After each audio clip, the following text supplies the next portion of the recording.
करिला भजन कहतनी हमनी, करिला भजन कहतनी हमनी, बनाला भोला के हो जाए ना जाने जीवन में तुम्हारी ना आए, बनाला भोला के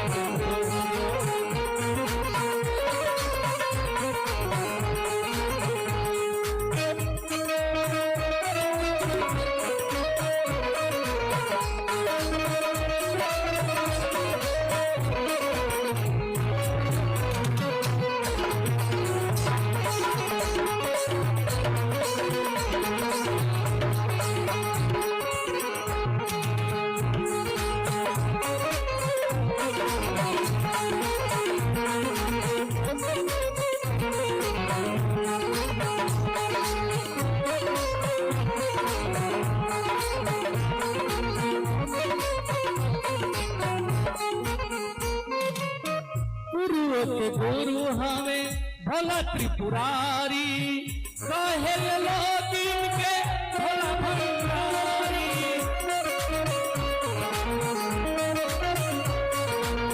गुरु के गुरु हमें भोला त्रिपुरारी, कहल लोगिन के भोला भंडारी, हमन उपकारी करमत चलन कहतनी हमनी, करमत जलन कहतनी हमनी, बनाला भोला के होगा ना जाने जीवन में मोहब्बत ना आए, बनाला भोला के होगा ना जाने जीवन में मोहब्बत ना आए, के कहले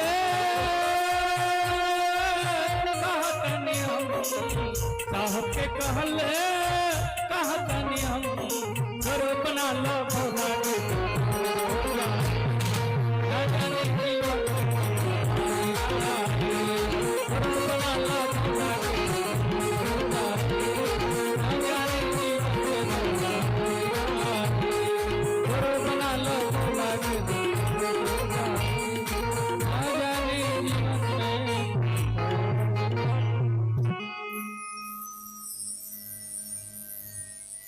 बहुत सुंदर भजन भाई सतीश जी से आप लोग सुन रहे थे। भजन की गंगोत्री में डुबकी लगा रहे थे, रसास्वादन। अब आप लोगों का प्रतीक्षा का समय कुछ ही पल में समाप्त होने वाला है। मैं करबद्ध निवेदन करता हूं ब्रेन गुरुभ्राता साहब श्री हरिंदरानंद जी के ज्येष्ठ पुत्र वधू दीदी बरखा आनंद से कि वे मंच पर आए और लोगों को आपके सुनने को सभी बेताब हैं। अपने मुखारबिंद से गुरु की बातें लोगों को बताने का प्रयास करें।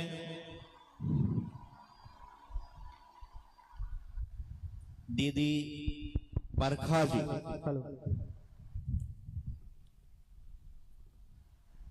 मैं कोई प्रश्न से या समय से दीदी को तो बांध नहीं सकता, लेकिन मैं विवश हूं अनुक्रमणिका में दिए हुए जिज्ञासा या विषय पर। वो आप सबों को बताना जरूरी है, दीदी को भी।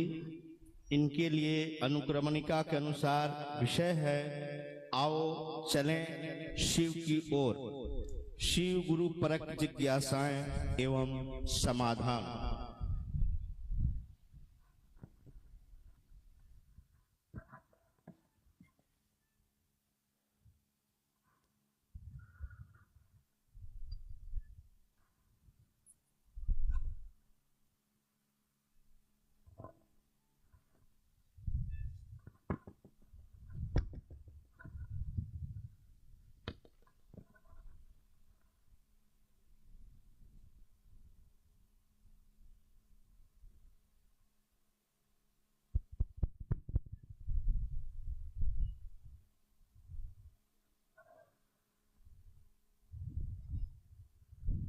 मेरे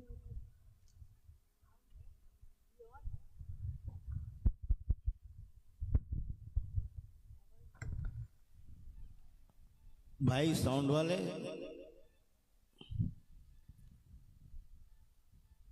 मेरे गुरु महेश्वर शिव को मेरा प्रणाम है।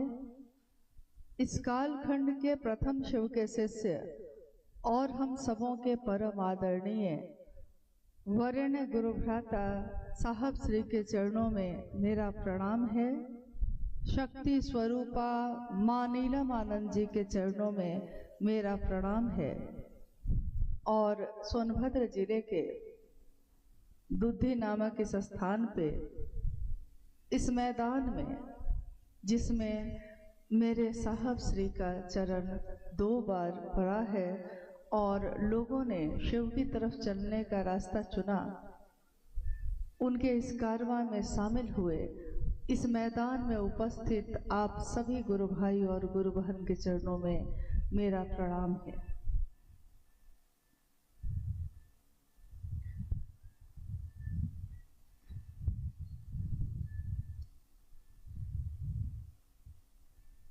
आज मेरा सौभाग्य है कि अपने गुरु शिव के लिए आपके इस स्थान पे आने का मौका मिला है। जीवन मनुष्य का मिला है और इस जीवन में एक संभावना मिली है, जीव से शिव हो जाने की संभावना। शिव की शिष्यता इस कालखंड में जब आई और जिनके माध्यम से आई, जैसा आप अभी सुबह से अभी तक के कार्यक्रम में लगातार सुन रहे हैं, महेश्वर शिव जो गुरुओं के गुरु हैं, गुराधिपति हैं, सदगुरुओं के गुरु हैं, महेश्वर शिव को गुरु बनाने का आवाहन किया साहब श्री हरिनानंद जी ने। और अभी भाई सतीश जी ने बहुत ही सुंदर एक बात कही कि साहब तो मेरा एक ही है और न दूजो कोई, जो दूजा साहब कहे वो दूजो कुल का होए। साहब तो हम सबके एक ही हैं। साहब इसलिए नहीं कि वो पदाधिकारी रहे, साहब प्रेम और श्रद्धा से गुरु भाई गुरु बहन बोलते रहे। और वो एक दिन जो बिहार प्रशासनिक सेवा के पदाधिकारी रहे, हम सभी गुरु भाई गुरु बहनों के दिल के मालिक, दिल के साहब बन गए। आप में से बहुत सारे लोगों ने उनको सशरीर देखा होगा, सुना होगा, और बहुत लोगों ने नहीं देखा होगा, शरीर में नहीं देखा होगा। पहले भी आप मन से ही मिलते आए हैं और आज भी मन से ही मिलते हैं। जब वो सशरीर रांची में रहे, देवघर में रहे, पटना में रहे, तब भी आप सोनभद्र में बैठे उनसे मन से ही मिल रहे थे। और आज भी वो महागुरु महादेव के साथ हैं तो मन से ही मिल रहे हैं। उन्होंने हमेशा मन से मिलने की विधा बताई है। तीनों सूत्र जो शिव को गुरु बनाने के बाद हम और आप करते हैं, इन तीनों सूत्रों का परिणाम एक ही है। शिव मेरे गुरु हो जाए, मेरे अपने हो जाए, मैं उनका अपना हो जाऊं। महेश्वर शिव जिनकी पूजा प्राचीन काल से इस धरती पे होती आई है, सिर्फ भारत देश में ही नहीं, भारत के बाहर अन्य देशों में भी शिव का जो स्वरूप है, ईश्वर का, महेश्वर का, विश्व स्तर पे अगर कोई सर्वमान्य देवता पूजित हैं तो वो मात्र महादेव हैं। और महादेव के अनेक रूप को दुनिया के लोगों ने नाम दिया है। शिव ने खुद को शिव नहीं कहा, दुनिया ने शिव को शिव कहा। शिव ने खुद को अघोरेश्वर नहीं कहा। जो अघोर के रास्ते से गया, अघोर पंथ के रास्ते से गया, उसने अघोरेश्वर का रूप पाया। जिसने कपाल साधना की, शमशान साधना की, उसने महेश्वर शिव के कपालेश्वर स्वरूप का दर्शन किया। जो गृहस्थ आश्रम में रहे, जो शिव की पूजा करते रहे, उपासना, व्रत और जल का अर्पण करते रहे। उन्होंने उमा के पति शिव का दर्शन किया। गृहस्थों के साकार आदर्श शिव, उनका दर्शन, जिसने काल से यानी जीवन और मृत्यु से मुक्ति चाहिए, महामृत्युंजय का जप किया। उसने शिव के महामृत्युंजय स्वरूप का साक्षात्कार किया, दर्शन किया। जिसने जिस रूप में पुकारा है, महादेव उसी रूप में उसके पास आ गए हैं। यानी हम महादेव क्या होंगे, महादेव ही हमारे आपके जैसे हो जाते हैं। इसीलिए अन्य देवी देवताओं के बारे में है कि पूजा पद्धति चलती आई है, लेकिन सर्वमान्य एक ऐसे देवताओं के देवता, देवों के देव महादेव, जिनकी पूजा प्राचीन समय से हर जगह पे हुई, चाहे वो शहर में हो या गांव में, चाहे वो जंगल पे हो चाहे पहाड़ पे हो। शिव से जुड़ी हुई चीजों की पूजा भी उसी तरह हुई। शिव से जुड़ी चीज, जिसके बारे में अभी थोड़ी देर पहले भाई सतीश जी जब अपनी चर्चा कर रहे थे तो उन्होंने एक वाक्य कहा कि शिव के लिंग से, शिवलिंग से अगर सांप लपेट जाता है, लिपट जाता है, तो हम सांप को सांप नहीं कहते। उस समय हम कहते हैं कि महादेव ही आ गए हैं। यानी है वो सांप, है उसमें जहर, चलता वो तिरछा है, डसना उसका स्वभाव है, उस पर विश्वास नहीं किया जा सकता। लेकिन महादेव से लिपट जाता है, महादेव के नजदीक हो जाता है, तो हम उसमें भी महादेव को देखते हैं। बसहा, बैल रास्ते पे चलता है, कोई उसके तरफ ध्यान भी नहीं देता, कोई उसके भोजन की चिंता नहीं करता। लेकिन अगर वो शिव मंदिर के प्रांगण में दिख जाए, लोग उसको भी महादेव कह के पुकारते हैं। महादेव की सवारी को भी महादेव ही कहते हैं। यानी शिव से सटा हुआ, शिव से जुड़ा हुआ कोई हो, कोई सत्ता हो, कोई चीज हो, हम उसको महादेव कह के ही पुकारते हैं, महादेव का ही दर्शन करते हैं उसमें। आज इस कालखंड में शिव के गुरु स्वरूप की व्याप्ति हुई। हमारे आपके जैसे सामान्य से अति सामान्य लोगों ने शिव को अपना गुरु माना। हमारे आपके बीच बैठे कोई लोग ऐसे नहीं हैं जो अरबपति हों, बहुत बड़े सम्राट हों, कुछ भी ऐसा नहीं। कोई योग्यता नहीं, कोई सामर्थ्य नहीं, कोई पात्रता नहीं। लेकिन महादेव ने जिस दिन हमने शिव को कहा कि शिव मेरे गुरु हैं, मैं उनका शिष्य हूँ, महादेव ने हम सबको समान रूप से स्वीकार किया है। एक ऐसी जगह है जहाँ विद्वान से विद्वान आदमी भी शिव का शिष्य हो सकता है, और जिसने कभी भी अक्षर का ज्ञान नहीं लिया, अनपढ़ से अनपढ़ व्यक्ति भी शिव का शिष्य हो सकता है। मात्र इसका कारण एक ही है कि शिव की शिष्यता दिल की चीज है, भाव की चीज है, और बाकी शैक्षणिक चीजें दिमाग की चीज हैं। अपनों में दिल का काम होता है और दुनिया चलाने के लिए दिमाग का प्रयोग किया जाता है। साहब हरिंद्रानंद जी के बारे में आपने सुना होगा। शिव के शिष्य साहब हरिंद्रानंद जी, उनकी सहधर्मनी माँ नीलमानंद साहब हरिंद्रानंद जी, जिन्होंने शिव शिष्यता का बिगुल बजाया है, फूका है इस धरती पे। उस समय के बिहार राज्य के सिवान नामक जिला में अमलोरी गांव है, वहां उनका जन्म हुआ 31 अक्टूबर 1948 को। दिन था दीपावली का। तुरंत भारत देश आजाद हुआ था। सन 1947 में देश आजाद हुआ और उसके अगले वर्ष एक बालक का जन्म हुआ अमलोरी गांव में। बालक का नाम उनके पिता और माँ ने हरिंद्रानंद रखा। बचपन से ही उनकी जो प्रवृत्ति थी, और बच्चे कबड्डी खेलते, गुल्ली डंडा खेलते, और साहब हरिंद्रानंद जी आंखें मूंद कर बैठ जाते और अपने साथ के बच्चों से कहते कि देखो मैं अभी सोने का जहाज मंगाऊंगा, आंख बंद करके सब बैठो। सब बैठकर ये विश्वास करते कि हाँ ये जो मेरा मित्र है अभी तंत्र और मंत्र से सोना का जहाज मंगा लेगा। इस तरह की बाल सुलभ चीजें, लेकिन जिसमें गहरा रहस्य छुपा था, इस तरह की क्रियाएं, इस तरह के खेल बचपन से ही उनके द्वारा शुरू थे। 12 वर्ष की आयु में उनके जीवन में एक घटना हुई। घटना ये हुई कि उनके घर में एक व्यक्ति आए। लोगों ने बताया कि ये शिक्षक हैं। साहब हैदरानंद जी के पिताजी उस समय शिक्षा विभाग के डायरेक्टर के रूप में बिहार राज्य में पदस्थापित थे, और स्वाभाविक है कि जिसके घर में पढ़ाई का माहौल होगा वो चाहेगा कि उसका बच्चा भी पढ़ लिख कर बड़ा आदमी बने।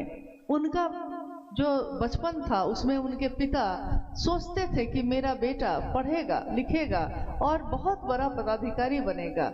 हर माँ बाप की यही इच्छा होती है, कोई नहीं जानता भविष्य में क्या छिपा है। 12 वर्ष की आयु में एक घटना जो उन्होंने देखी, उन्होंने देखा कि एक व्यक्ति आया है मेरे पिता से मिलने। लोगों ने बताया कि ये जो है शिक्षक हैं और अब से आपको पढ़ाने का काम करेंगे, शाम के शाम आपको इनसे पढ़ाई करनी है। तो पहले तो इनको थोड़ा बुरा लगा कि एक मास्टर अब घर में ही रहेंगे और दिन रात पढ़ाएंगे।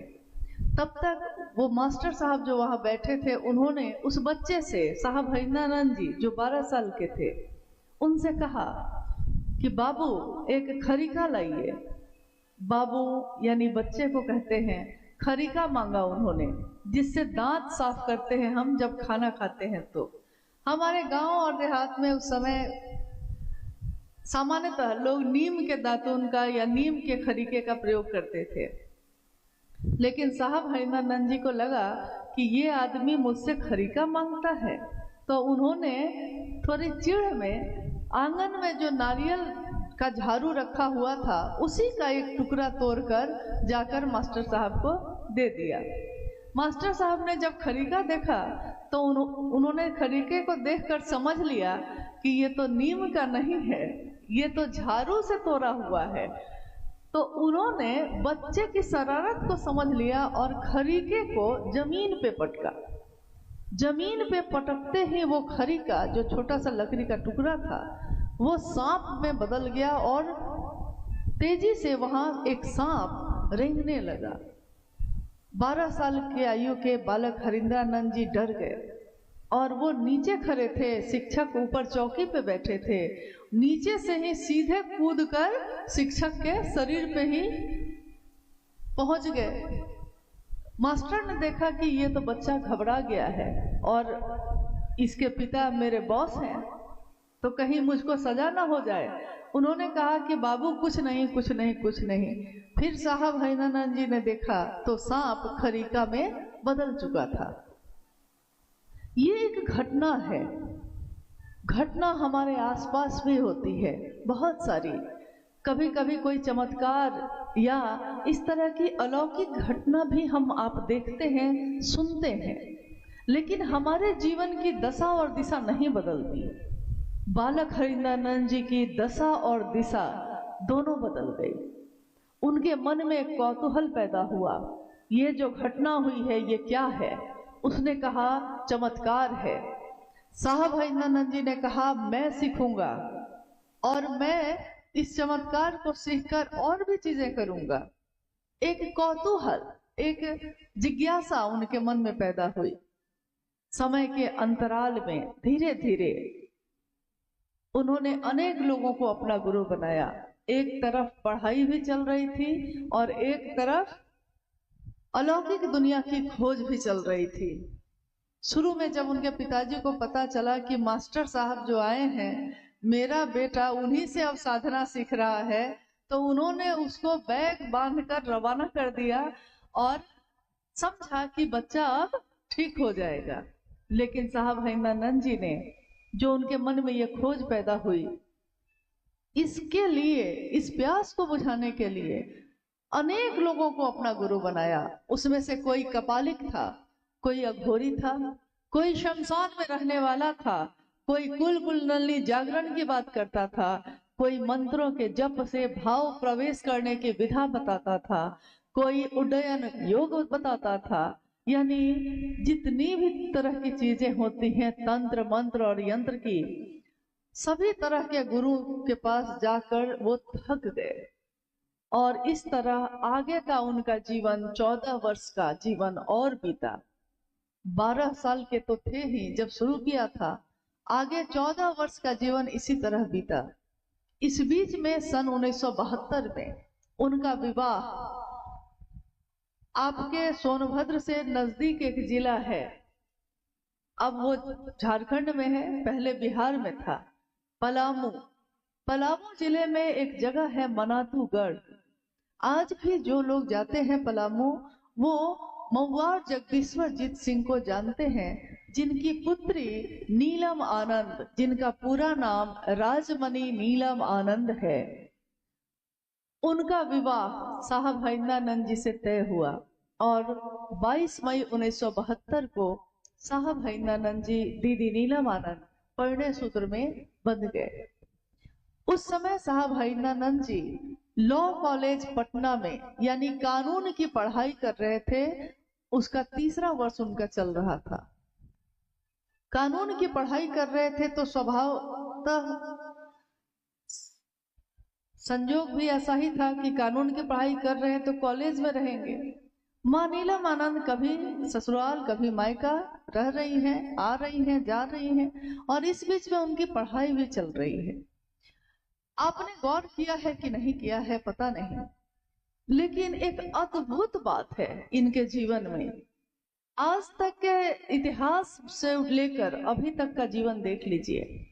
अगर कोई अध्यात्म के रास्ते पे बढ़ गया है तो उसने अपने लौकिक जीवन का त्याग कर दिया है, गृहस्थ आश्रम छोड़ दिया, अपने पत्नी अपने बच्चों को छोड़ दिया, ईश्वर की खोज के लिए अकेले चल पड़ा। और अगर कोई लौकिक जीवन में है यानी गृहस्थ जीवन से जुड़ा हुआ ज्यादा है उसका मन, तो फिर वो अध्यात्म के रास्ते पे नहीं चल सका। लेकिन साहब हरिंद्रानंद जी, शिव के शिष्य साहब हरिंद्रानंद जी का जीवन लौकिक और पारलौकिक जीवन का अद्भुत संतुलन, अद्भुत मेल है। एक ऐसा मेल जिसमें लौकिक जीवन को भी, उसके वे भी चरमोत्कर्ष पे है, वो लौकिक जीवन को भी जी रहे हैं। लॉ करते करते 1974 में जब वो आरा, उस समय बक्सर और आरा एक ही था, आरा भोजपुर, आरा का एक शमशान भूमि है गांगी शमशान। तो दिन में वो पटना में लॉ की पढ़ाई करते थे और शाम की ट्रेन पकड़कर आरा आते, रात में शमशान साधना करते, सुबह की ट्रेन पकड़कर फिर पटना और दिन में कानून की पढ़ाई। इस तरह उनका जीवन उस समय का बीत रहा था। उसी बीच चारों तरफ से निराश और हताश उनके मन ने एक घटना जो उनके जीवन में घटी, उनके मन में घटी। घटना ये हुई कि आधी रात का समय था, शमशान की भूमि में बैठे शमशान साधना करते हरिंद्रानंद जी के मन में एक विचार ने प्रवेश किया। विचार, हमारे आपके मन में भी बहुत तरह के विचार आते हैं। अगर हम उस विचार पे ठहर जाते हैं तो काम कर लेते हैं, और अगर विचार आया लेकिन टूट गया तो फिर उस पे हम कोई काम नहीं कर सकते। विचार आता है कि घर बनाएंगे, अगर खड़े रह गए तो घर बन जाता है। विचार आया, किसी ने कहा कहाँ से बनाएंगे, तो विचार टूट गया। उसी तरह उस दिन उनके मन में एक विचार आया। उन्होंने अपने जीवन को देखा, सोचा मन में, मैंने क्या पाया, इतने लोगों को अपना गुरु बनाया, कुछ भी नहीं पाया, जीवन की प्यास नहीं बुझी, आखिर अब क्या करूं, किसके पास जाऊं। जब सारे सहारे छूट जाते हैं तो कहते हैं तिनके का सहारा भी सहारा होता है। कोई अगर पानी में डूब रहा हो, नदी में डूब रहा हो, कोई बचाने वाला ना हो, और एक तिनका भी दिखता है तो उसको लगता है कि सहारा है, और यहाँ तिनके का सहारा भी नहीं था। उनके मन ने उस समय यही सोचा कि मैंने अपने घर में गुरु की वंदना सुनी है हमेशा अपने पिता से। उनके पिता काफी विद्वान आदमी थे, हिंदी, उर्दू, संस्कृत, अंग्रेजी सब पे एक समान विद्वान और हर तरह के शास्त्रों के ज्ञाता भी थे। तो अक्सर वो अपने घर में ये बात कहते कि गुरु की जो वंदना होती है उसमें हमारे शास्त्रों में ये सबसे सुंदर वंदना है, गुरुर ब्रह्मा गुरुर विष्णु गुरुर देवो महेश्वर गुरु साक्षात पर ब्रह्म तस्मै श्री गुरुवे नमः। गुरु में ब्रह्मानी शक्ति होती है, गुरु में वैष्णवी शक्ति होती है और गुरु में रुद्रानी शक्ति होती है। इन तीनों शक्तियों को धारित करने वाले को गुरु कहते हैं। साहब हरिनानंद जी ने उसकी अगली पंक्ति को सोचा। अगली पंक्ति ये थी कि गुरु ब्रह्मानी शक्ति तो होती है, वैष्णवी भी होती है, रुद्रानी भी होती है, लेकिन वो साक्षात पर ब्रह्म स्वरूप भी होते हैं, साक्षात ईश्वर का रूप होते हैं। साहब हरिनानंद जी ने सोचा कि जब गुरु भगवान होते हैं, वो भगवान ही गुरु क्यों नहीं है। और भगवान मतलब शिव, भगवान मतलब देवों के देव महादेव, तो उन्होंने तत्क्षण महादेव को अपना गुरु बना लिया।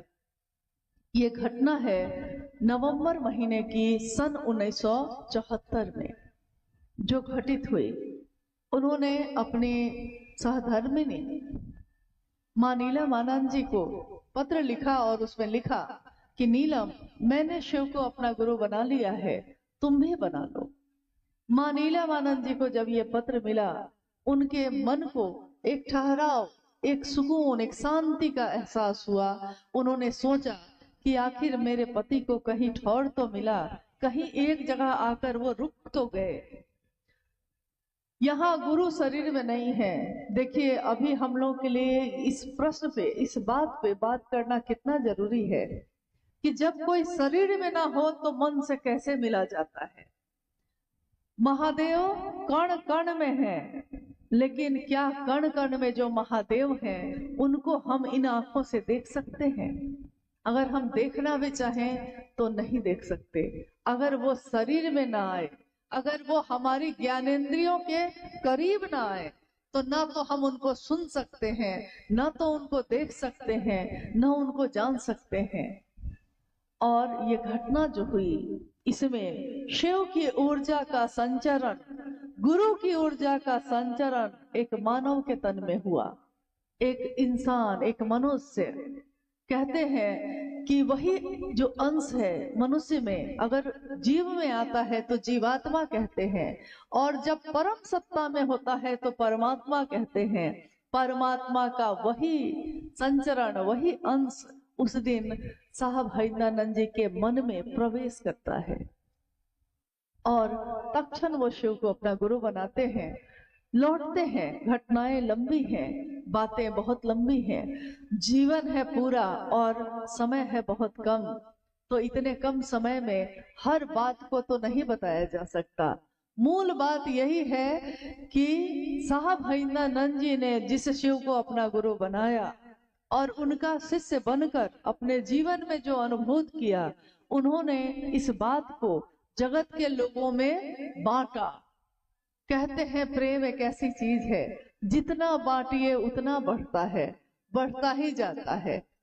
लेकिन आज तक के इतिहास में होता ये आया था कि गुरु या सदगुरु, अगर कोई शरीरधारी गुरु है और कोई उसका शिष्य बनता है, तो गुरु कान में मंत्र देते हैं और कान में मंत्र को फूंक कर कहते हैं कि ये मंत्र सिर्फ तुम्हारे लिए है, किसी और को नहीं देना है। किसी और को दोगे तो इस मंत्र का फल खत्म हो जाएगा। सदगुरु श्रेणी के लोग मात्र अपने स्पर्श से, कभी कभी मस्तक पे स्पर्श करके, कभी अपने पास बैठा के, कभी मंत्रों का जप करवा के जीव को शिव से मिलाने की विधा बताते रहे हैं। लेकिन वहां भी शर्त है। शर्त ये होती है कि कुछ छोड़ के आओ, मांस मछली छोड़ के आओ, प्याज लहसुन छोड़ के आओ, गृहस्थ आश्रम छोड़ के आओ, अगर इस जाति के हो, इस धर्म के हो तब आओ। इस तरह की कोई ना कोई एक शर्त तो वहां भी है। यानी शरीरधारी जितने भी गुरु हैं वहां कोई ना कोई तो बंधन है। लेकिन जैसे ही हम बात करते हैं गुरुओं के गुरु, सदगुरुओं के गुरु, महेश्वर शिव की, जगत गुरु शिव की, शास्त्र में भी उल्लेखित है कि आदि गुरु है शिव। यानी जगत के गुरु तो है ही वो, लेकिन आदि गुरु का अर्थ होता है आदि, यानी प्रारंभ, जहां से शुरुआत हुई है, जहां से ये चीजें शुरू ही हुई है, पहला आदि गुरु। तो आदि गुरु कोई होगा तो उसका कोई शिष्य भी होगा। कोई जब प्रारंभ में गुरु है तो उसके उस स्वरूप से कोई शिष्य बन के जुड़ा तो होगा। तंत्र साहित्य ये कहता है कि माँ भवानी प्रथम शिव के शिष्या हैं, स्वयं शिव उनके पति भी हैं, लेकिन शिव गुरु के रूप में जब गुरु की कुर्सी पे बैठे हैं, माँ भवानी उनकी प्रथम शिष्या हैं। और इस तरह से आपने कभी कभी सुना होगा, कभी माँ दुर्गा की पूजा होती है, शक्तियों की पूजा होती है, तो हम उसमें आरती गाते हैं या श्लोक गाते हैं। उसमें एक पंक्ति का जिक्र होता है, आगम निगम बखानी तुम शिव पटरानी। आगम निगम बखानी, आगम कहा गया ये ज्ञान की धारा है जो शिव के गुरु स्वरूप से उतरी। शिव से जो ज्ञान भगवती तक आया उसको आगम कहा गया, और भगवती से शिव की शक्तियों के द्वारा ये जो धरती पे आया है उसको निगम कहा गया।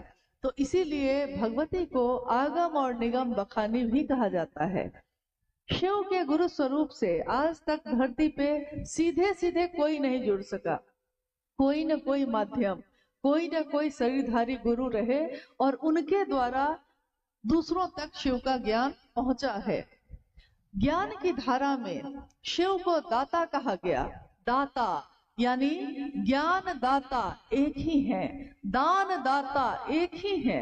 शिव के दो स्वरूप, जिसमें दान दाता स्वरूप से दुनिया के लोग खूब जुड़े, क्योंकि दान दाता स्वरूप से संतान मिलती है, वैभव मिलता है, संपत्ति सम्मान मिलता है। तो दान दाता स्वरूप यानी मंदिरों में शिव की पूजा जो होती रही, जल चढ़ता रहा, फूल फल प्रसाद चढ़ता रहा, सोमवार का व्रत होता रहा, तो इन चीजों के द्वारा जो हमारी शक्ति है, जो हमारा श्रम है, जो हमारी भक्ति है, उसके द्वारा हमने महादेव से उनकी पूजा करके मनोकामनाएं पूरी की। जो हमारी मनोकामना है वो महादेव सुनते हैं। लोग कहते हैं महादेव शरीर में नहीं है, लेकिन महादेव शरीर में नहीं होते हुए भी हमारी आपकी मनोकामना सुनते हैं और उसकी पूर्ति भी करते हैं। उन्हीं शिव का एक स्वरूप है ज्ञान दाता का। तो ज्ञान दाता स्वरूप यानी किसी भी चीज को समझने के लिए, जीने के लिए ज्ञान की जरूरत होती ही होती है।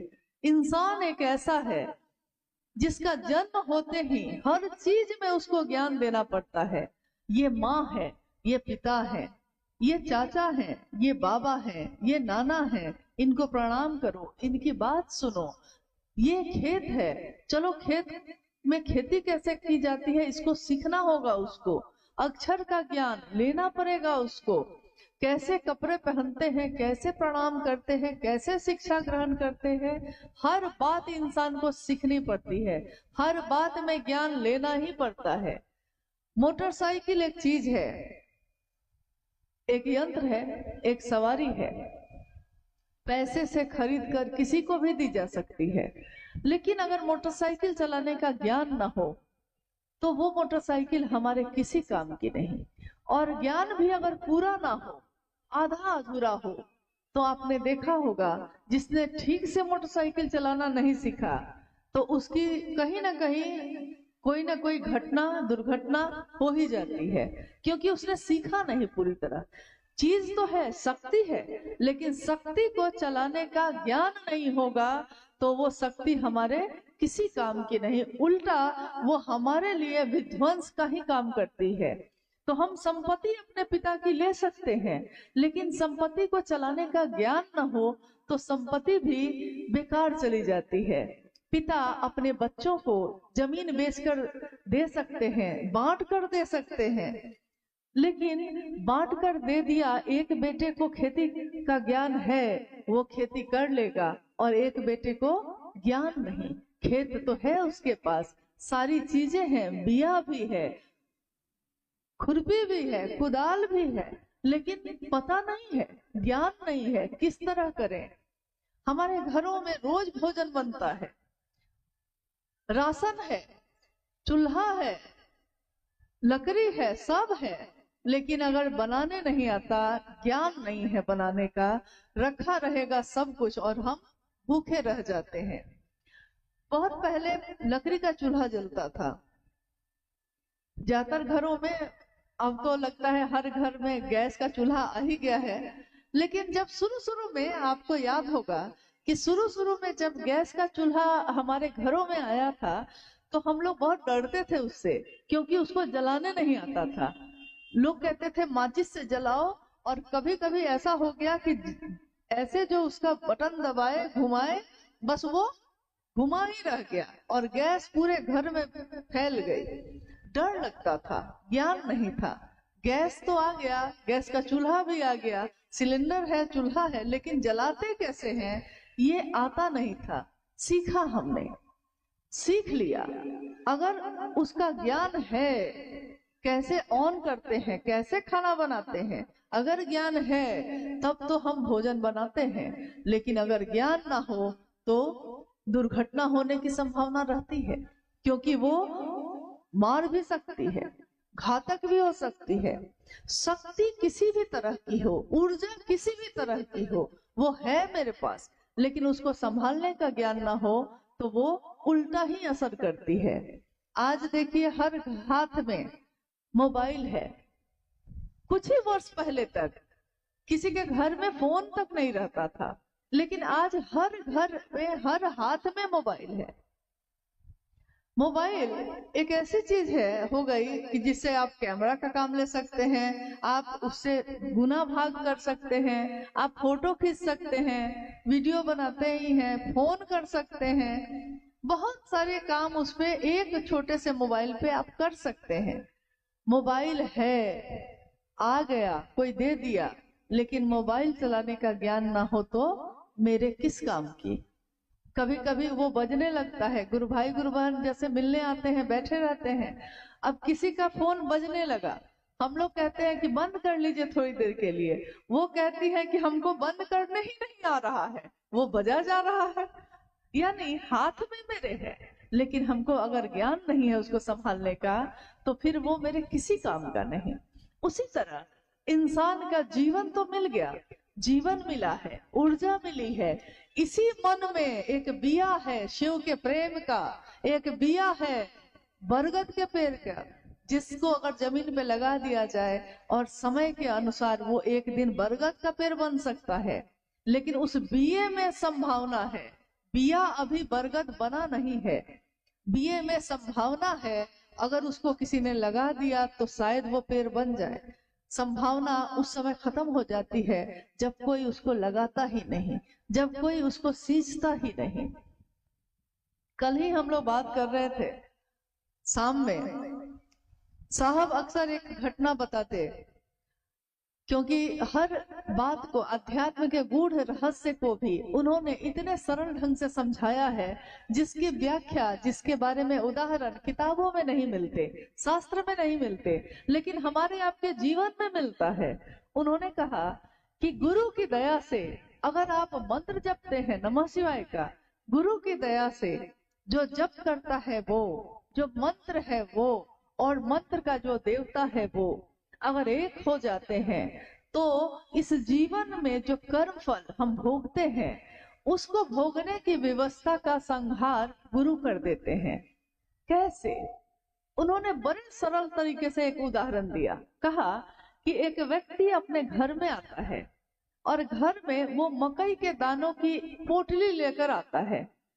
आया है धूप में, थक गया, पोटली को उसने टांग दिया और नहाने चला गया।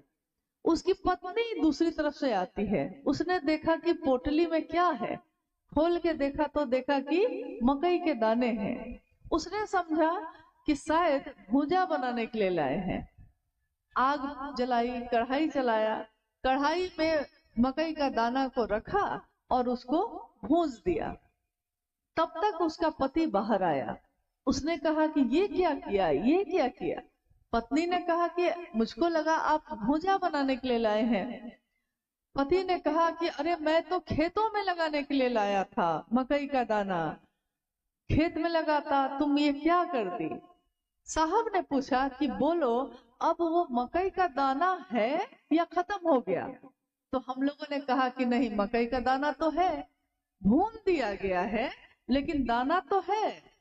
साहब ने कहा इसी तरह हमारा जो कर्मफल है, जिसके कारण हम सुख या दुख भोगते हैं, गुरु अपनी दया से उसका संहार करते हैं। इसी तरह दग्ध कर देते हैं कि जैसे कर्मफल तो रहेगा लेकिन भोगना नहीं पड़ेगा। जैसे वो दाना तो है लेकिन अब उसमें पौधा नहीं हो सकेगा। उसी तरह 3 सूत्र का निरूपण उनके द्वारा हुआ है। हम सब तीनों सूत्रों का निर्वहन करते हैं। तीनों सूत्रों में जब शिव को गुरु बनाते हैं हम, तो 3 सूत्रों की बात आती है। तीनों सूत्रों में पहला सूत्र है मन ही मन अपने गुरु शिव से दया की याचना करना। मन ही मन, क्यों मन ही मन? क्यों बोलकर नहीं? क्यों माइक लगा के नहीं? क्यों आवाज देकर नहीं? क्यों साहब ने कहा मन ही मन? इसका एक विज्ञान है।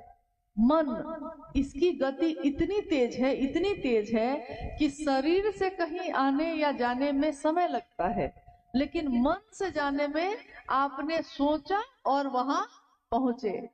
वैसे ही साहब ने कहा किसी से ने सोचा, आपने सोचा कि यहाँ दुधी में हम बैठे हैं, अभी अभी मैंने सोचा कि रांची जाना है, मेरा मन रांची पहुंच गया, लेकिन हमको पहुंचने में 8-9 घंटा लग जाएगा। शरीर को पहुंचने में 9 घंटा लगेगा, मन को पहुंचने में तो सोचा और पहुंचे। ठीक वैसे ही उसी मन में सोचा कि अमेरिका जाएंगे, सोचा और पहुंचे।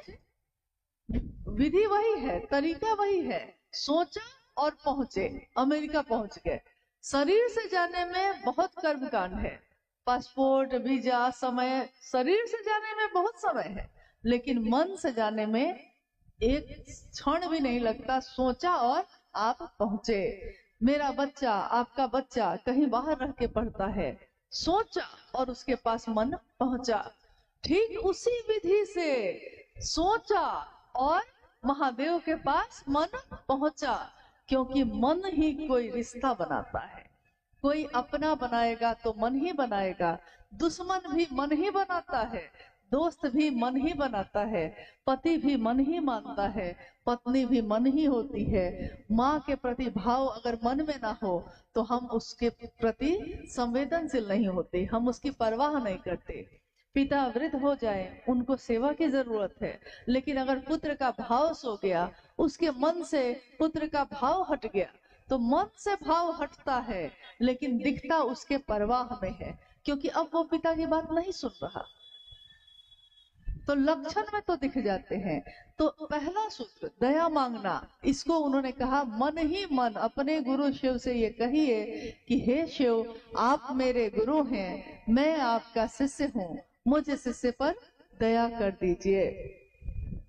आप अगर पति हैं तो सामने पत्नी का भाव है, आप अगर भाई हैं तो सामने बहन का भाव है, आप अगर दोस्त हैं तो सामने दोस्त का भाव है, अगर आप दुश्मन हैं किसी के तो सामने दुश्मन का भाव है। यानी एक भाव की पूर्ति के लिए सामने दूसरा भाव जब आता है तो दोनों का एक रिश्ता बनता है, और रिश्ते को हम आपस में नहीं मिलाते, इतना हमको आता है, हम लोग सबको आता है। एक ही समय में पत्नी बुलाती है, सुन रहे हैं, उसी समय में बेटी बुलाती है, पिताजी सुन रहे हैं, उसी समय में पिताजी बुला रहे हैं, बेटा सुन रहे हो। एक ही समय में 3 तरह के भाव सत्ता आपको बुलाते हैं, पत्नी, पिता बेटी, तीन सत्ता है, तीन संबंध है, एक ही समय में बुलाई आपको, लेकिन उस एक ही समय में आप तीनों को तीन तरह के भाव से उत्तर देते हैं। आप बेटी को पिता के भाव से उत्तर देते हैं, पिता को पुत्र के भाव से उत्तर देते हैं, पत्नी को पति के भाव से उत्तर देते हैं।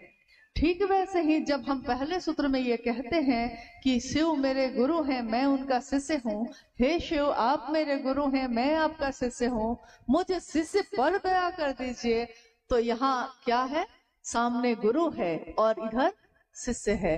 गुरु और शिष्य में जिस तरह हम और रिश्तों में एक दूसरे से रिश्ता नहीं मिला देते, कोई मिलावट नहीं करते, हम उस रिश्ते के प्रति ईमानदार होते हैं, वैसे ही गुरु और शिष्य परंपरा में भी, गुरु और शिष्य के रिश्ते में भी कोई मिलावट नहीं हो सकती। ईमानदारी, एक निष्ठता, इसमें एक ही चीज मांगी गई है, एक निष्ठता, अस्थाई शिष्य भाव, यानी एक ऐसा रिश्ता जो बदलेगा नहीं। जमाने के बदले हैं रंग हजार, लेकिन आपके रंग नहीं बदले महादेव।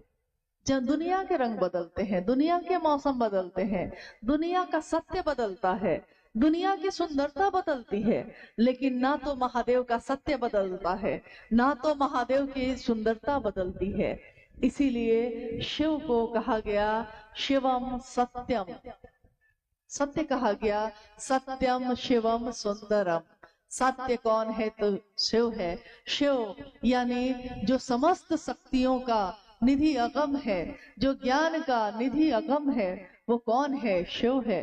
कौन है जिसकी सुंदरता का क्षय नहीं होता, जिसकी सुंदरता कभी नहीं बदलती, हमेशा एक जैसी रहती है, वो शिव है। आज गुलाब का फूल खिला है, सुंदर है, कल मुरझा जाता है, गिर जाता है। आज उसकी सत्यता ये है कि वो सुंदर है, लेकिन कल उसका सत्य बदल जाता है, कल वो मुरझा गया है। आज हम जवान हैं तो हमारा ये सत्य है, लेकिन 5-10 वर्षों के बाद हमारा सत्य बदल जाएगा, हम वृद्ध हो जाएंगे। आज मेरी जो सत्यता है बोलने की आपके लिए, आज मेरा मन कहता है कि आप मेरे सबसे अपने हैं। किसी तीसरे ने आके कुछ कह दिया, तुरंत ही तत्क्षण कुछ समय के बाद ही मेरा सत्य बदल जाता है। आज आपसे खूब दोस्ती है और कोई तीसरा कुछ कह दिया है तो अगले दिन उसी से खूब दुश्मनी है। आज का सत्य कल बदल गया, लेकिन महादेव का सत्य कभी नहीं बदलता। हम सब ने उस महादेव को अपना गुरु बनाया है। 3 सूत्रों का निर्वहन हम करते हैं। दूसरे सूत्र में शिव की चर्चा करते हैं, चर्चा करते भी हैं और सुनते भी हैं। चर्चा परिचर्चा में बदल जाती है, कोई एक बोलना शुरू करता है और दूसरा भी बोलता है, कोई सुनता है, कोई बोलता है। महादेव शरीर में नहीं दिखते, लेकिन हमारे आपके माध्यम से ही वो एक दूसरे में ज्ञान का संचरण कर रहे हैं। हमारे अंदर की जो बात है, जो मन है, वो बदल रहा है। हम पहले भी थे, हम आज भी हैं। पहले हम अपने लिए रोते थे, पहले हम अपने घर के कोने में छुप के रोते थे, और आज हमारे पास रोने का भी समय नहीं, क्योंकि महादेव के भाव से मन भरा हुआ है। तो जब महादेव मन में हो तो दुनिया के दुख, दुनिया की परेशानी असर नहीं डालती। अगर महादेव मन में भारी हैं तो बाकी रिश्ते हल्के हो जाते हैं। महादेव तो मेरे साथ है ना, सबने साथ छोड़ दिया, कोई बात नहीं, महादेव तो मेरा है ना। मेरा महादेव अगर मेरा है, अगर राजा ही अपना है तो उसका पूरा राज्य भी अपना होता है। लेकिन अगर राजा ही ना हुआ, वो महादेव ही मेरा ना हुआ, तो दुनिया का क्या है, वो तो कभी अपनी होती है, कभी पराई होती है। लेकिन शिव की चर्चा, साहब ने हमेशा कहा, शिव की चर्चा चाहे एक व्यक्ति दूसरे व्यक्ति से करे, चाहे समूह में करे, लाखों की भीड़ में करे, लेकिन शिव की चर्चा करने वाले का उद्देश्य एक ही होता है। इहलौकिक मनसा एक ही होती है कि वो स्वयं भी शिव का शिष्य बने, और जिससे वो बात कर रहा है वो भी शिव का शिष्य बने। स्वयं और समूह दोनों को शिव भाव से जो भर दे, शिव की चर्चा वही होती है। अगर किसी की बात सुनकर हम 2 कदम महादेव की तरफ बढ़ा देते हैं तो शिव चर्चा की सार्थकता है। लेकिन अगर मजमा जमा हो गया, भीड़ तो हो गई, लेकिन मेरे मन में महादेव नहीं भरे, मेरे दिल में महादेव नहीं धर के, तो उस शिव चर्चा का कोई परिणाम नहीं है। शिव की चर्चा शिव के लिए करना, ये संदेश है साहब हरिनानंद जी का। शिव को प्रणाम, शिव के लिए करना, निस्वार्थ मन से करना, ये तीनों सूत्रों का परिणाम तब भी है जब स्वार्थ के साथ करते हैं, कामना के साथ करते हैं। लेकिन इन तीनों सूत्रों का परिणाम बिना स्वार्थ के करने से भी कृतज्ञता ज्ञापित करने की ये विधि है। मेरे गुरु महादेव हैं, गुरु दक्षिणा देने का ये तरीका है। महादेव को ना आपके कपड़े चाहिए, ना आपका पैसा चाहिए, ना आपका फल फूल चाहिए, ना आपकी संपत्ति चाहिए। महादेव को तो भाव चाहिए, और हम भाव ही नहीं देते, बाकी सब चीज तो दे देते हैं। सारे आयोजन हो और भाव ही ना हो। भाव बहुत सूक्ष्म चीज है। जब हम आप इतना पकड़ते हैं तो महादेव तो सूक्ष्माति सूक्ष्म है, वो कितना पकड़ता होगा। आप बताइए, आप में से, हम में से बहुत सारे लोग ऐसे हैं जो किसी के घर जाते हैं, कोई है अपना रिश्तेदार है, दोस्त है, परिचित है, पड़ोसी है, उसके घर आप जाते हैं, वो आपको खाना भी खिलाता है, वो आपका स्वागत बात भी करता है, लेकिन जब आप वहां से निकलते हैं तो आपका मन उदास रहता है। कभी कभी ऐसा हुआ होगा आपके जीवन के साथ। आपसे लोग पूछते हैं कि अरे तुम्हारा तो बड़ा इज्जत किया, तुम्हारे लिए तो बहुत स्वागत बात किया, लेकिन आप कहते हैं खाना तो खिलाया, लेकिन भैया भाव नहीं था, मतलब अंदर से लगाव नहीं था, तो उसके यहाँ जाके हमको अच्छा नहीं लगा, अब दोबारा उसके यहाँ नहीं जाएंगे कभी। लेकिन इसी दुधि में जब 1998 की बात हो रही थी, एक झोपड़ी में एक गुरु भाई के साथ बैठे शिव की चर्चा हो रही थी। उस झोपड़ी में क्या रहा होगा? एक छोटी सी झोपड़ी में कौन से महल होंगे, कौन से पलंग और संपत्ति रही होगी, लेकिन अगर भाव हो, भाव, अगर अपनापन का भाव हो, तो बाकी कोई भी चीज ना हो तब भी रिश्ता गहरा होता है, तब भी हम उस व्यक्ति से बार बार मिलना चाहते हैं जिसने सिर्फ भाव दिया है आपको और उसके पास कुछ नहीं है।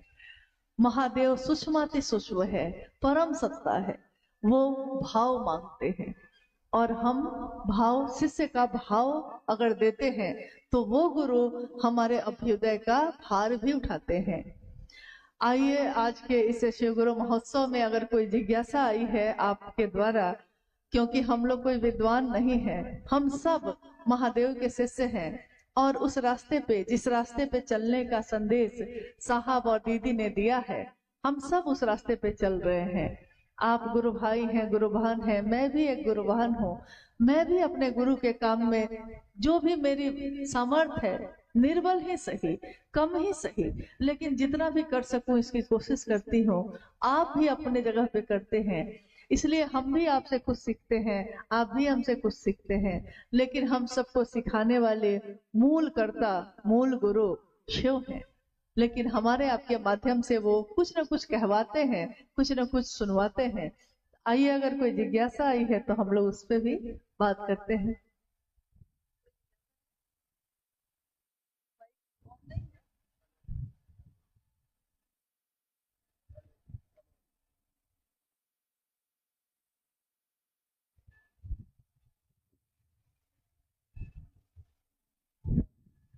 दे दीजिए, हम पढ़ लेते हैं,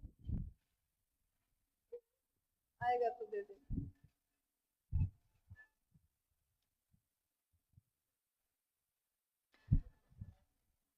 कुहुआ, कुहुआ नाम है, कुरुआ।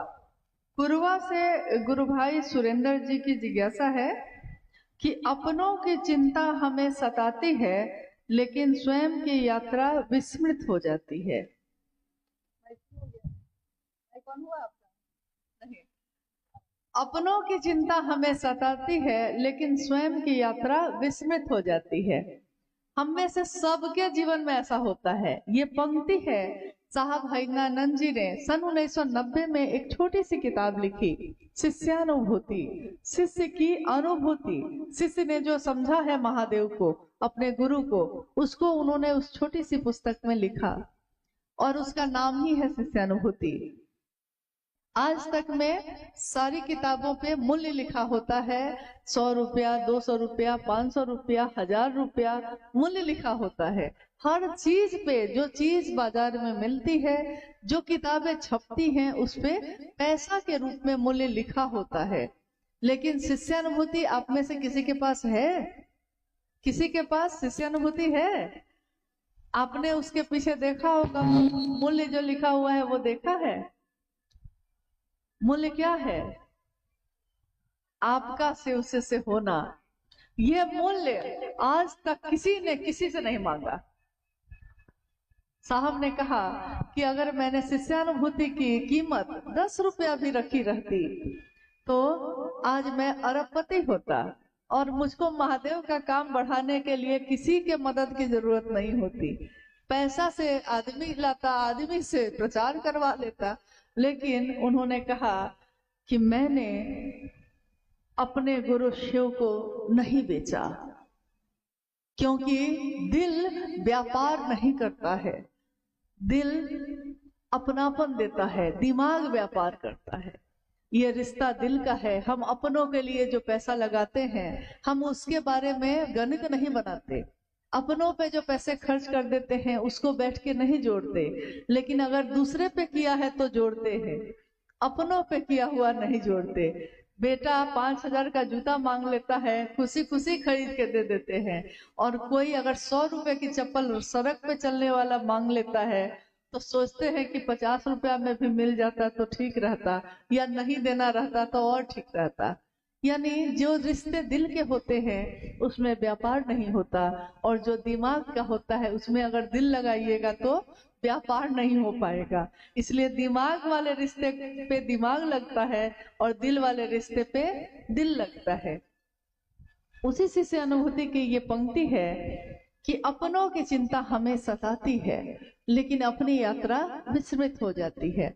अब देखिए, सुबह से रात तक हम में से हर व्यक्ति अपने घर में जब जगता है, अगर वो पत्नी है तो वो सुबह से इसी चिंता में है कि घर साफ करना है, निपना है, झाड़ू लगाना है, बर्तन धोना है, खाना बनाना है, वो खेत पे जाएंगे, वो दुकान पे जाएंगे, वो नौकरी पे जाएंगे, बच्चा स्कूल जाएगा। सुबह से रात तक पिताजी को खाना देना है, उनका कपड़ा धोना है। अगर वो पत्नी है घर में तो उसके काम में ये सारी चीजें हैं। सुबह से रात तक वो सबकी चिंता में है। अगर वो पति है, बेटा है घर का या पिता है घर का, यानी घर को देखने की जिम्मेदारी उस पे है। आंख खुलते सबसे पहले वो यही सोचने लगता है मन में कि क्या क्या काम हो गया और क्या क्या काम बाकी है। बच्चा का फीस देना है, पिताजी की दवा लानी है, माँ का चश्मा बनवाना है, पत्नी को ये चाहिए। मतलब अब सुबह में आंख खुली है और रात तक सोने से पहले तक उसके जीवन में यही चल रहा है, अपनों की चिंता, अपनों की चिंता। लेकिन अपनों की चिंता करते करते हम अपनी तरफ तो देखते ही नहीं है। मैं कौन हूँ, कहाँ से आया, क्यों आया, मेरे इस जीवन का क्या कारण है, मेरे इस जीवन में क्या कोई रिश्ता ऐसा है जो जब मैंने जन्म लिया तब से लेकर मेरी मौत तक मेरे साथ रहेगा। कोई रिश्ता ऐसा जीवन में नहीं है जो आपके जन्म से लेकर आपकी मृत्यु तक आपके साथ होगा। कोई रिश्ता नहीं। कुछ रिश्ते जन्म से शुरू होते हैं, आधी उम्र आते आते वो रिश्ते आपके जीवन से विदा हो जाते हैं। आधी उम्र से जो रिश्ते आते हैं उनके आधे जीवन जाते जाते आप विदा हो जाते हैं। यानी अपनों की चिंता तो हमें सताती है। हम सबकी परवाह करते हैं, सबके बारे में सोचते हैं, लेकिन मेरे जीवन का क्या उद्देश्य है, हम इंसान बनकर क्यों आए, क्या आखिर इसका उद्देश्य है, इसके बारे में हम कभी नहीं सोचते। इसी को साहब ने लिखा है कि अपनों की चिंता तो सताती है लेकिन अपनी यात्रा विस्मृत हो जाती है। यानी हम भूल जाते हैं, भूल जाते हैं मतलब हमको याद ही नहीं है कि हमारी भी कोई यात्रा है। हर व्यक्ति दूसरों की चिंता में है लेकिन अपनी चिंता में नहीं है।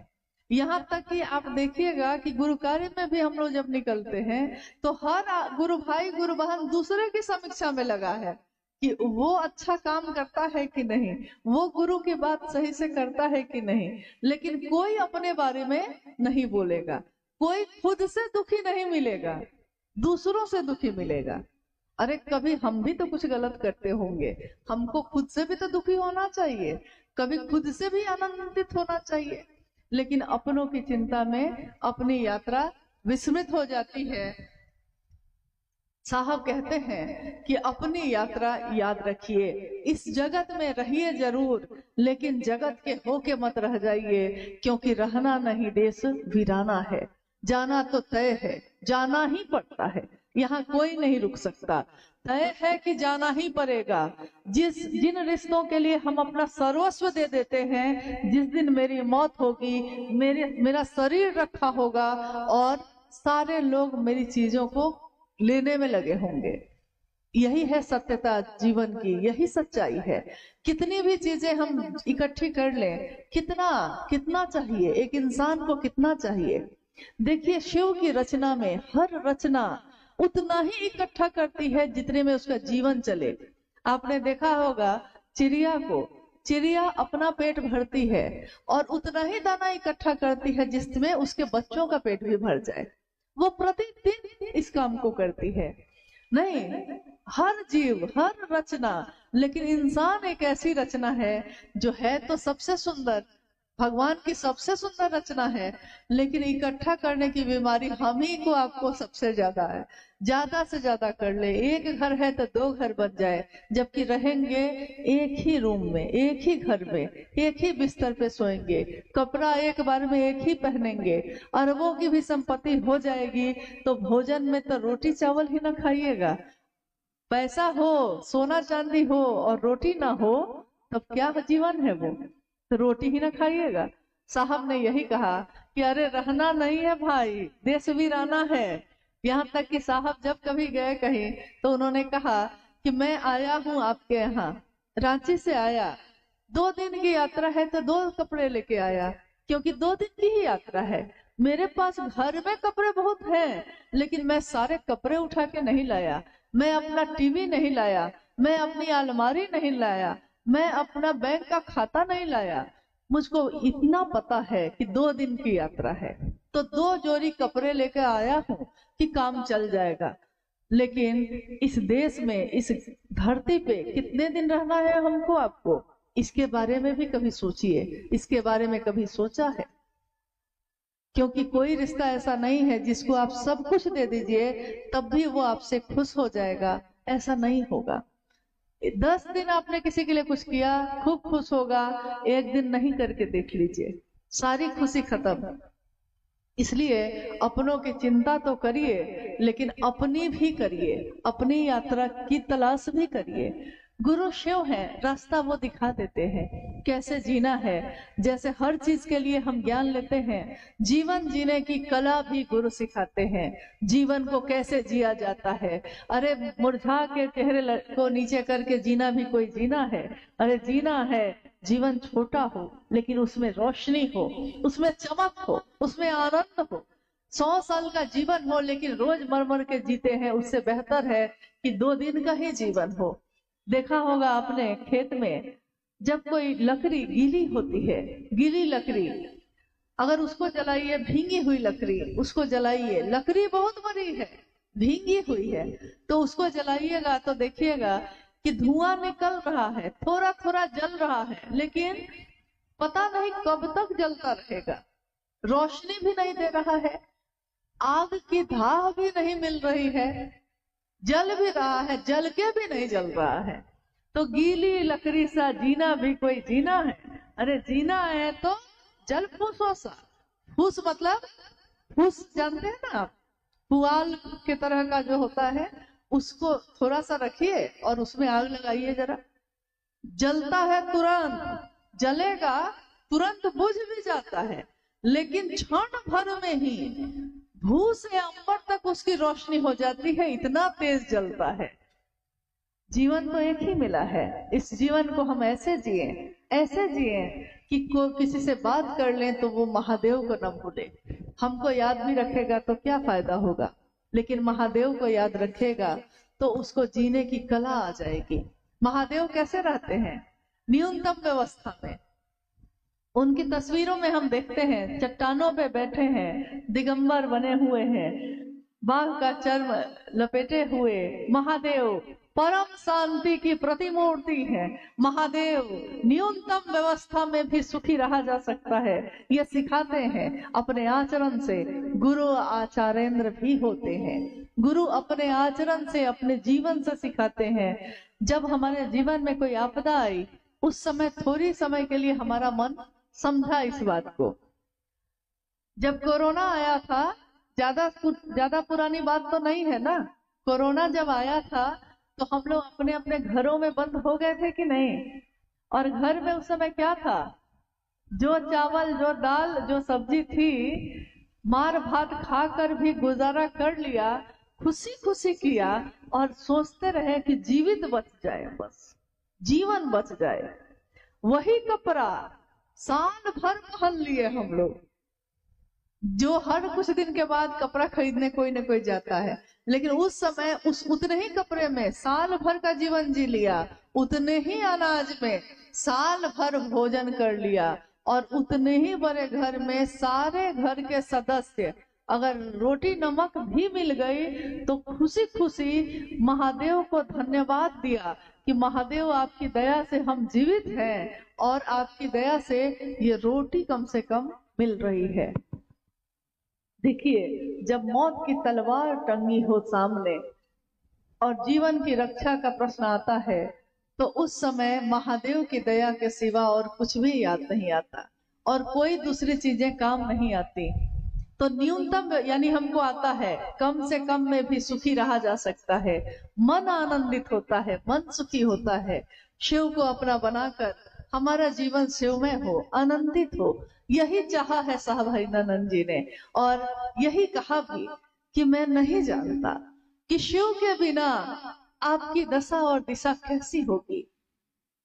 मैं नहीं जानता कि शिव के बिना इस दुनिया की दशा और दिशा कैसी होगी, लेकिन ये मैं जानता हूँ कि शिव के साथ ये मानवता सबल होगी, सुवासित होगी, सुदृढ़ होगी, ये मैं जानता हूँ।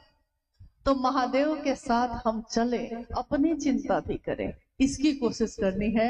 कोशिश नहीं, तय करिए कि सबकी चिंता करेंगे लेकिन अपनी भी करेंगे, सबको खुश करेंगे लेकिन खुद को भी खुश करेंगे, सबके लिए सोचेंगे, खुद के लिए भी सोचेंगे। ये तो आपके हमारे हाथ में ही है। जी, चतरा ब्लॉक सोनभद्र से भाई अर्जुन जी की जिज्ञासा है, समष्टि से सिमटा हुआ व्यक्ति मूल मानवीय गुणों से भी वंचित हो जाता है। ये पंक्ति जो इन्होंने पढ़ी अभी, समष्टि से सिमटा हुआ व्यक्ति भी मूल मानवीय गुणों से वंचित हो जाता है। समष्टि मतलब आप लोग भी कुछ बताइए, सब कुछ तो हम ही नहीं बताएंगे। समष्टि मतलब दुनिया, समष्टि मतलब ये जगत, ये दुनिया। व्यष्टि मतलब व्यक्ति, जैसे हम हैं, हम व्यष्टि, और ये पूरी दुनिया समष्टि। समष्टि से सिमटा हुआ आदमी यानी दुनिया से, समाज से कटा हुआ आदमी। आपने देखा होगा हमारे आपके बीच कुछ लोग ऐसे होते हैं जो बहुत ज्यादा सामाजिक चीजों में आगे नहीं आएंगे, अब अलग एक घर में चुपचाप बंद करके रहेंगे।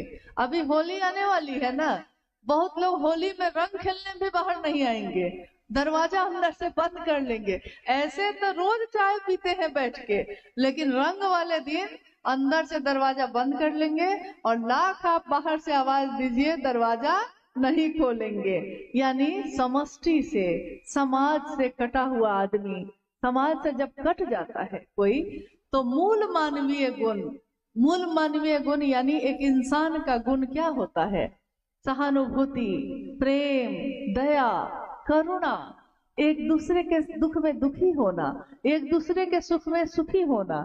मूल मानवीय गुण तो यही है इंसान का। नफरत करना, झगड़ा करना, ये आदमी का मानवीय गुण नहीं है, ये तो राक्षसी गुण है, लेकिन मानवीय गुण यही है। और अगर कोई समाज से कट जाता है तो जब किसी से मतलब ही वो नहीं रखता, तो बगल वाला आदमी बीमार होकर मौत हो गई उसको, लेकिन उसके बगल वाले को पता भी नहीं चला, क्योंकि उसने कभी वास्ता नहीं रखा। यहाँ तक कि उसके घर में बेटी की शादी है। आप देखिएगा कि हमारे गांव में जब बेटी की शादी होती थी, अब पता नहीं क्या स्थिति है, बचपन में जो हम देखे तो देखे कि बेटी की शादी एक आदमी की बेटी की शादी है, लेकिन लगता था कि पूरे गांव के लोगों की बेटी की शादी है। हर गांव से चरपाई या हर गांव से सामान आ जाता था एक घर में। अभी कुछ ऐसा हो गया है, इतना समाज से कट के जीने लगे हैं हम लोग कि बेटी की शादी है, लेकिन इतना ना हम कट गए हैं कि कोई पूछने भी नहीं आता है कि आपको कोई मदद की जरूरत है भी कि नहीं। समष्टि से जब हम कट जाते हैं तो मूल मानवीय गुणों से भी वंचित हो जाते हैं। यानी अब किसी के लिए हम दुखी नहीं होते, हम किसी की मदद नहीं करना चाहते। मेरे पास 5 कपड़े हैं, लेकिन सामने वाला अगर नंगे बदन है, ठंडे में बैठा हुआ है, ठंड में, लेकिन हम उसको एक भी कपड़ा देने को तैयार नहीं है।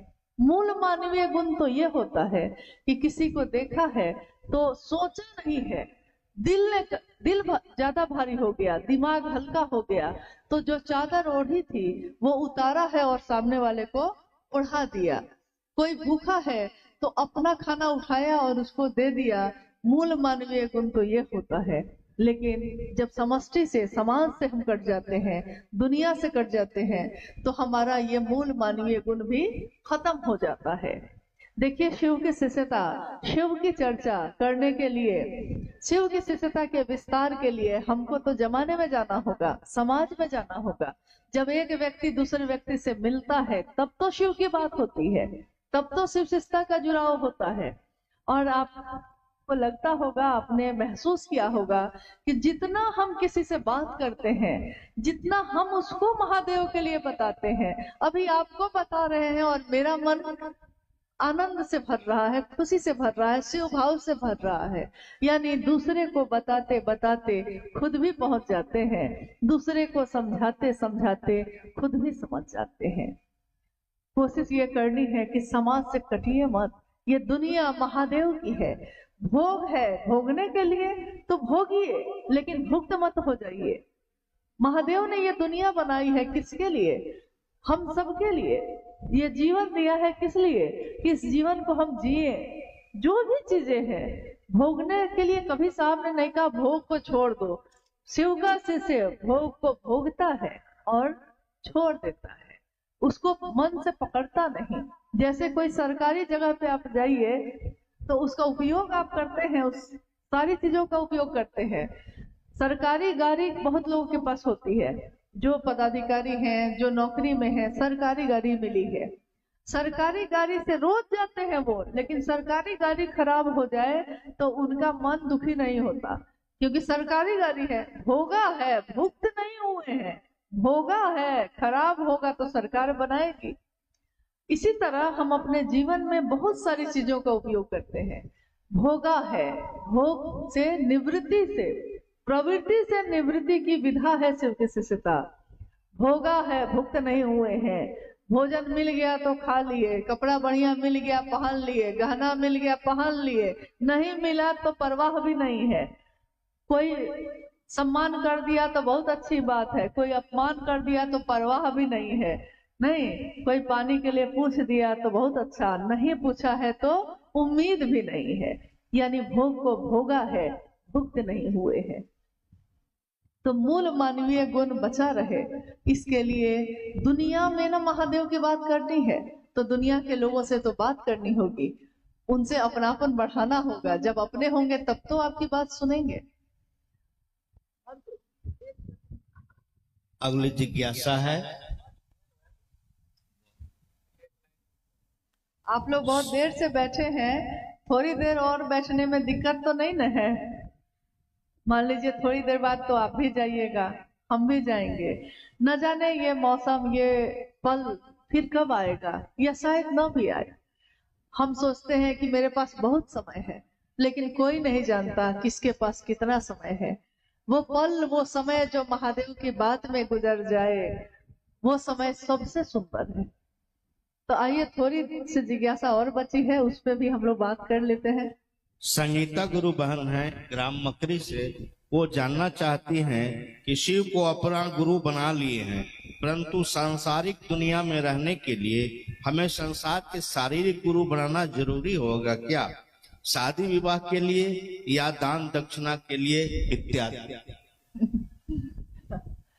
आपका प्रेम स्वीकार है।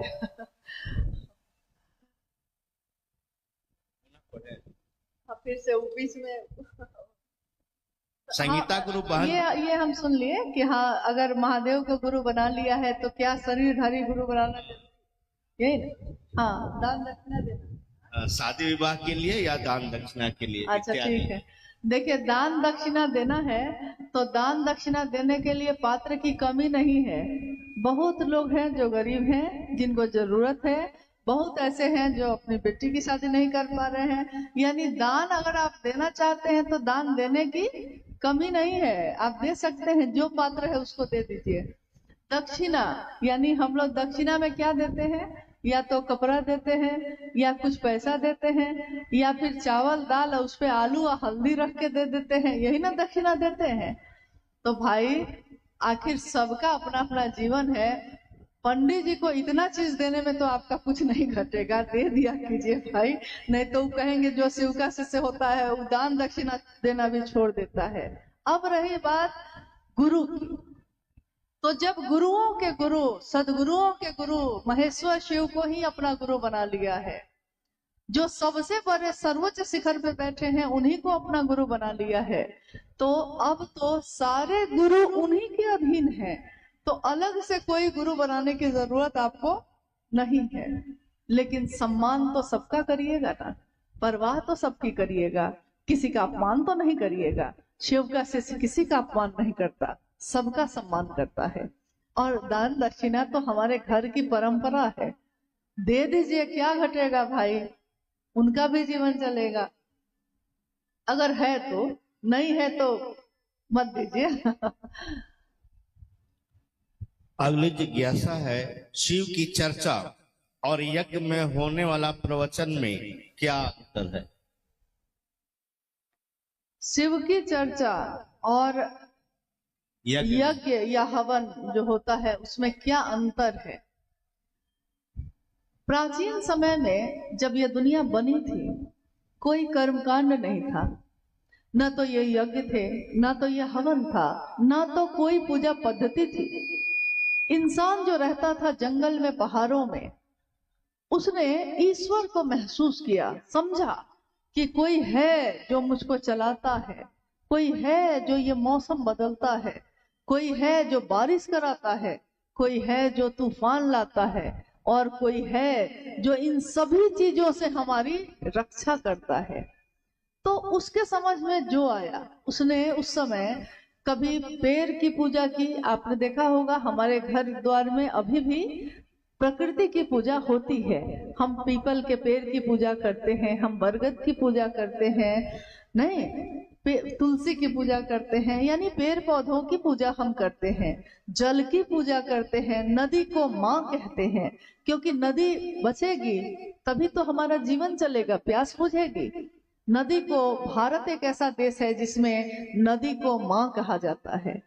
और अग्नि की पूजा होती है, हवा और आकाश की पूजा होती है, मिट्टी की पूजा होती है, हर चीज की पूजा प्रकृति की होती है।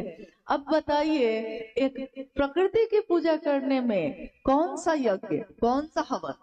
कुछ भी नहीं। यहाँ तो दिल से आपने जो दिया है वही स्वीकार हो गया। तो प्राचीन समय में ऐसा ही था।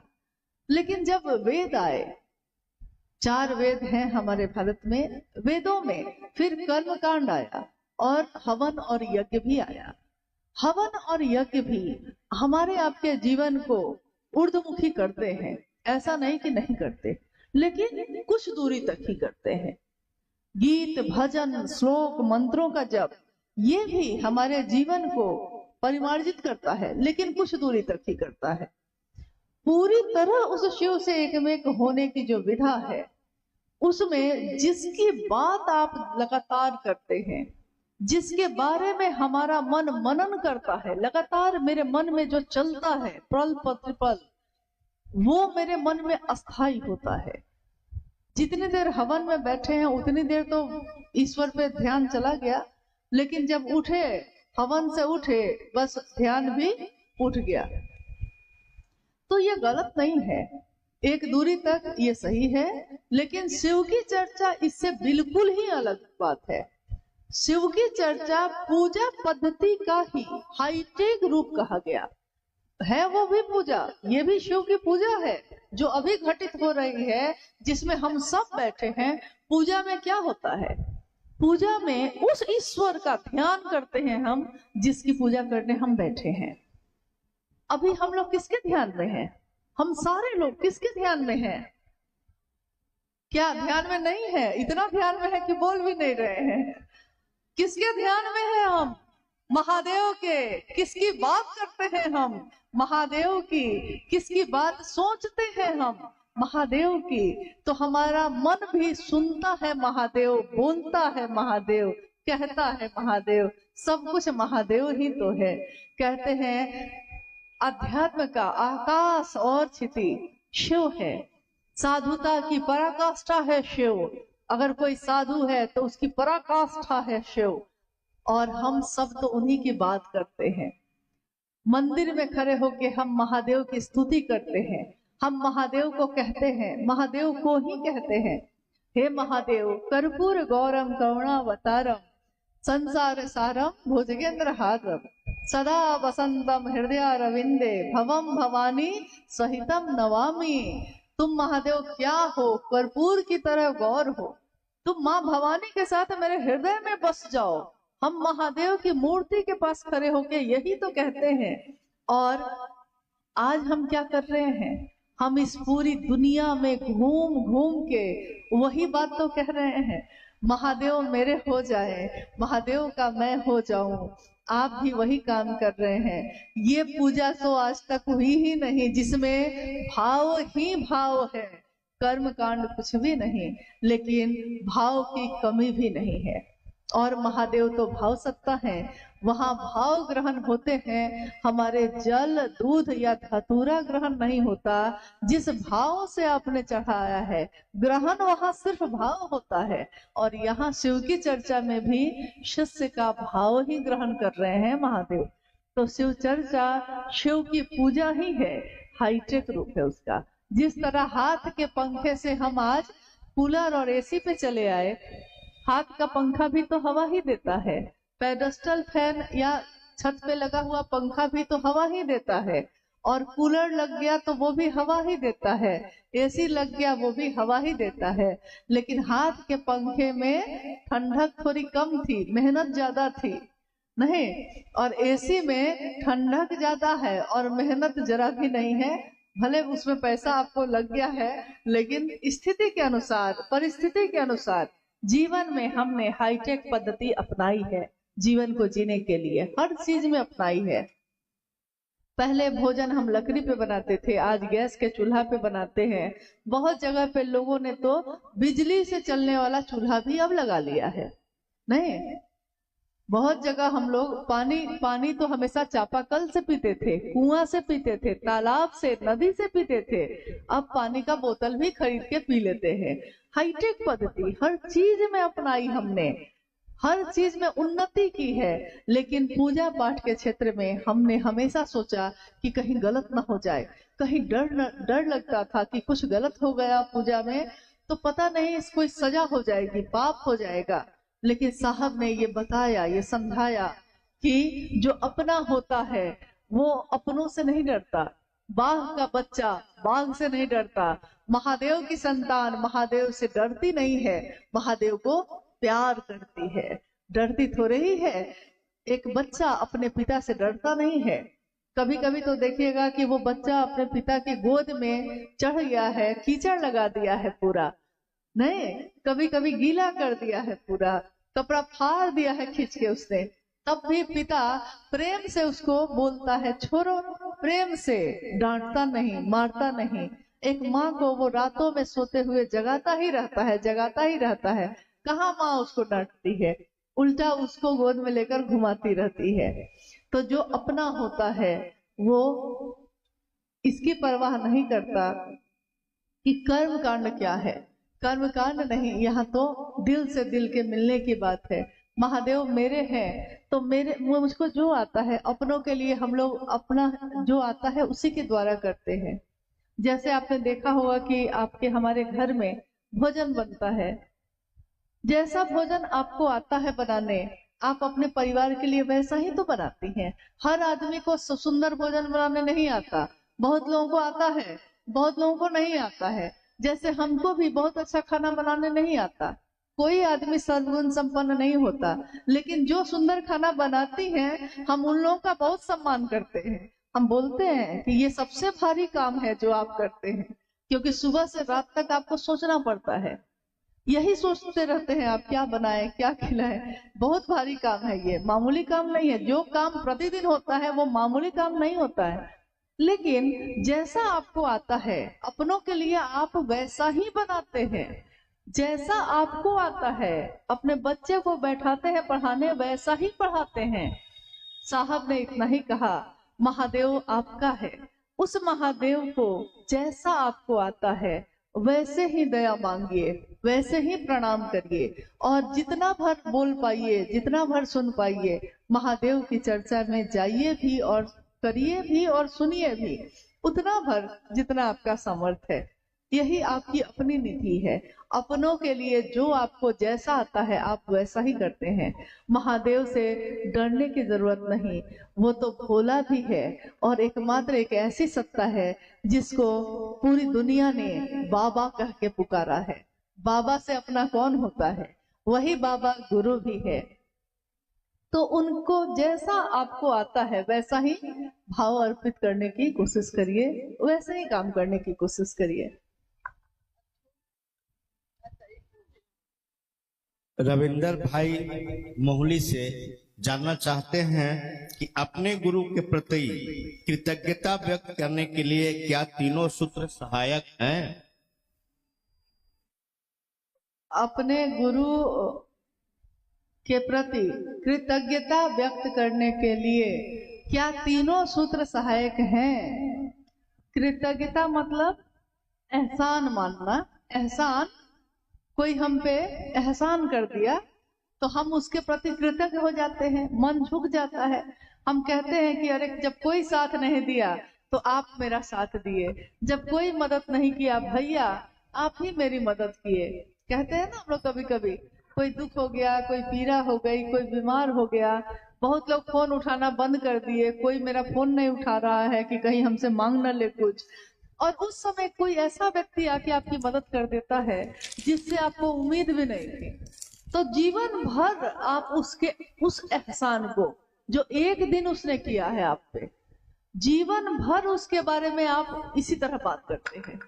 फिर हो सकता है वो आदमी नहीं मिला हो आपको, लेकिन जीवन में कहीं भी कहीं इसी से बात होगी तो आप कहिएगा नहीं नहीं, साधु से दुनिया खाली नहीं है। देखिए ना, जब कोई अपना परिवार मेरा साथ नहीं दिया, कोई साथ नहीं दिया, कोई मदद नहीं किया, तो अमुक आदमी मेरी मदद किए, हम हमेशा उनके एहसान के तले रहेंगे।